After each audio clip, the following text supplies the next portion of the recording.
সকলকে অনুরোধ করব যারা বাইরে এখনো এইদিক ওদিক র্যালি এখানে এসে পৌঁছেছে।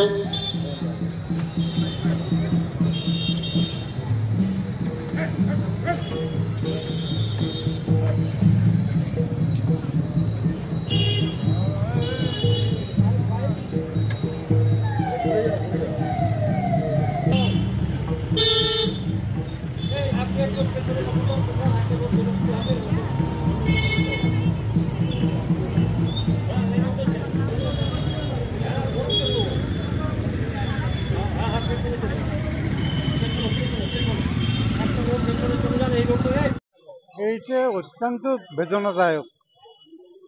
আমরা ৭১ সালের যুদ্ধে যে মূল ভাবনা নিয়ে কাজ করেছিলাম, এতদিন দেখেওছি সেটা আমাদের বরকরার ছিল। কিন্তু এই রিসেন্টলি ডেভেলপমেন্ট যেটা হচ্ছে বাংলাদেশে, এটা মেনে নেওয়া যায় না। আমরা খুব বেদনা পাই, খুব মনে দুঃখ পাই।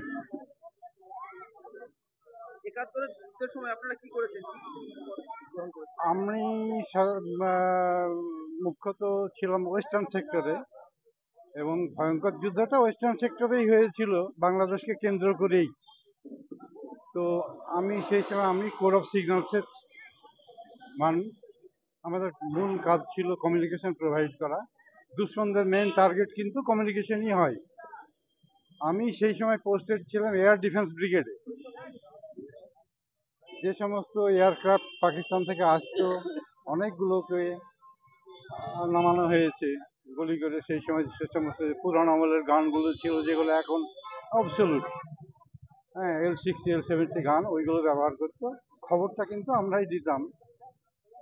তো অল্প বয়স ছিল, কোনো রকম কোনো ফিল হয়নি, ভাবতেও পারিনি যে চাকরির 2 বছরের মাথায় আমাদেরকে এইরকম একটা ভয়ঙ্কর পরিস্থিতির সামনে হতে হবে। কমপক্ষে 3 বার আমার নিজেরও প্রাণ সংশয় হয়েছিল, যুদ্ধে বোম পড়েছিল, এবং আন্ডারগ্রাউন্ড বাংকারে আমাদের বাংকারটা ধ্বংস করেছিল। বেঁচে গিয়েছি, আমাদের ইকুইপমেন্ট কেটে উড়ে গিয়েছে, কিন্তু আমরা বেঁচে গিয়েছিলাম, 3 জন ছিলাম। 2 দিন পরে আমাদেরকে রিকভার করে অন্যান্য লোক এসে। আনন্দ মানে জিতের মানে বিজয়ের আনন্দ, কতটা আনন্দ পেয়েছিলেন তখন যে আনন্দ পেয়েছে, এটা তো ভাষায় বর্ণনা করা যায় না। এটা ভাষায় আমি কি করে বর্ণনা করবো আমার অনুভূতিকে? এখনকার যা অবস্থা, এই অবস্থা দেখে সেই জন্য বলছে অত্যন্ত বেদনা, মনের মধ্যে চরম একটা বেদনা, আমাদের ব্যথা আছে যে এই পরিস্থিতি আমাদেরকে দেখতে হচ্ছে। আমার নাম আব্দুল বারী। আমি ইসলামপুর থানার অধীনে পাহাড়পুর গ্রামের অধিবাসী। এখন ওখানেই থাকি। আমি আমার পৈতৃক ভিটাতেই বাড়িঘর করে আছি। আজকে যে 16ই ডিসেম্বর, এই দিনটা বিশেষভাবে তাৎপর্যপূর্ণ।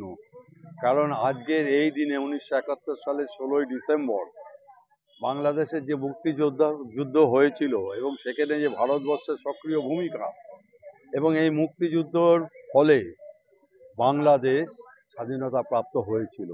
ফলে এই 16ই ডিসেম্বর, প্রতি বছর 16ই ডিসেম্বর আমরা এটাকে বিজয় দিবস হিসেবে পালন করি। এটা শুধু ভারতবর্ষ না, এটা বাংলাদেশেও পালিত হচ্ছে।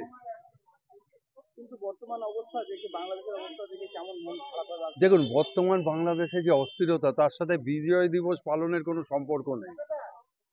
এই আজকের দিনটা কিন্তু কি বাংলাদেশ কি ভারতবাসীর পক্ষে একটা ভীষণ গৌরবের দিন।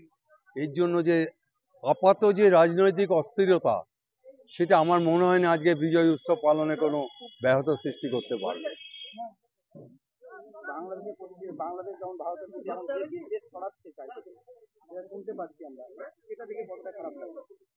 দেখুন, আমরা তো সামরিক বাহিনীর প্রাক্তন সদস্য। আজকে যেই ঘটনাগুলো বাংলাদেশের অস্থিরতা ঘটানোর জন্য যে নেপথ্যে যে ঘটনা, সেগুলো পিওরলি রাজনীতি। আমরা রাজনীতির সাথে যুক্ত না। আমরা হচ্ছে দেশভক্ত, দেশপ্রেমিক সৈনিক। আমাদের কাজ হচ্ছে দেশের সার্বভৌমতা রক্ষা করা। এখন বাংলাদেশে এই অস্থিরতার পিছনে যে অশুভ শক্তি, তাদের সাথে আমাদের কোনো সম্পর্ক নেই। আমরা বিশ্বাস করি আজকে বাংলাদেশে যেটা ঘটছে, সেটা কালকে আবার স্থিত অবস্থায় চলে আসবে। সবাই মিলমিশ করে আবার থাকবো। আমার নাম শঙ্কর গাঙ্গুলি, আমি national ex serviceman coordination committee তার রাজ্য সম্পাদক।